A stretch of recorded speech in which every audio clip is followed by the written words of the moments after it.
ಸಂಕಷ್ಟದಿಂದ ಪಾರಾಗೋದಕ್ಕೆ ಇವತ್ತು ಕುರುಬರನ್ನ ಒಂದು ಗುರಾಣಿಯಾಗಿ ಇಟ್ಕೊಳ್ಳುವಂಥ ಪ್ರಯತ್ನ ಸಿದ್ದರಾಮಯ್ಯ ಬೇಡ. ಇದರಿಂದ ಏನು ಪ್ರಯೋಜನ ಆಗಲ್ಲ, ನಿಮ್ಮಿಂದ ಏನೂ ಆಗಲಿಲ್ಲಪ್ಪ ನಿಮ್ದು.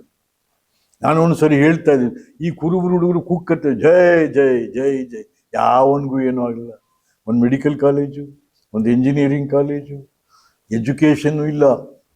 ಕುರುಬರನ್ನ ಹಾಳು ಮಾಡಿಬಿಟ್ಟು ಕುರುಬರಿಗೆ ಎಜುಕೇಷನ್ನು ಕೊಡಲಿಲ್ಲ ಸಿದ್ದರಾಮಯ್ಯ. ನೀನು ಎಜುಕೇಷನ್ನು ಕೊಡಲಿಲ್ಲ.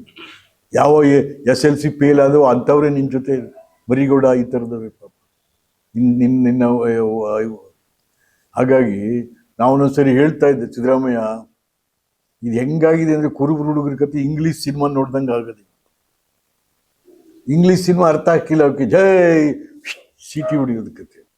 ಹಾಗೆ ಸಿದ್ದರಾಮಯ್ಯ ಅರ್ಥ ಆಯ್ತಲ್ಲ, ಸುಮ್ಮನೆ ಸೀಟಿ ಹೊಡಿತೇವೆ ಜೈ ಜೈ ಅಂತ. ಅವು ಯಾಕೆ ಜೈ ಅಂತಾವೆ, ಯಾಕೆ ಸೀಟಿ ಹೊಡಿತಾವೆ?